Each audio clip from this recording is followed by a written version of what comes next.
पिछले 10 दिनों से मैं जेल के बाहर हूँ और मुझे बड़ी सुकून की नींद आ रही है। 6 महीने मैं जेल में रहा। कुछ दिनों तक मुझे आइसोलेशन में रखा। प्रधानमंत्री जी ने शायद अगर ये मौका नहीं दिया होता तो मैं अपने आप से मुलाकात नहीं कर पाता।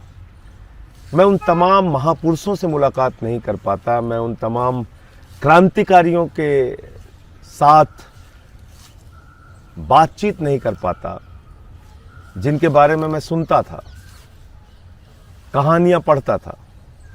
उनसे मेरी मुलाकात हुई, क्योंकि जब एकांत में आदमी होता है तो उसको बहुत कुछ सोचने समझने का, चिंतन करने का मौका मिलता है। मैंने नेल्सन मंडेला जी से मुलाकात की। क्या शानदार क्रांतिकारी जीवन था उनका। मैंने शहीद आजम भगत सिंह जी से मुलाकात की। 23 साल का एक नौजवान कैसे हिंदुस्तान की आज़ादी के लिए अपना सब कुछ न्यौछावर कर सकता है, ये जाना उनको पढ़कर। मैंने अशफाक उल्लाह जी से मुलाकात की।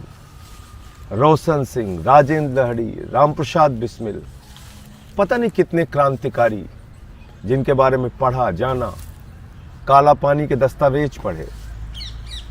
और तब ये लगा कि 30 साल से जो समाज सेवा, राजनीति के माध्यम से लोगों की सेवा कर रहा था, शायद मेरा रास्ता सही था।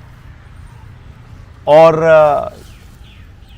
गांधी जी को पढ़ा तो ये जाना कि हम तो सही रास्ते पे चल रहे थे। शायद ये 6 महीने के जेल का सफ़र नहीं होता तो मैं ये नहीं सोच पाता कि मैं जो कर रहा था, जिस संघर्ष के रास्ते पे चल रहा था, वो कितना सही है या गलत है। तो मैं तो धन्यवाद देना चाहूँगा प्रधानमंत्री नरेंद्र मोदी जी का कि उन्होंने ये अवसर मुझे दिया अपने आप से बात करने का, अपने रास्ते को और मजबूत बनाने का।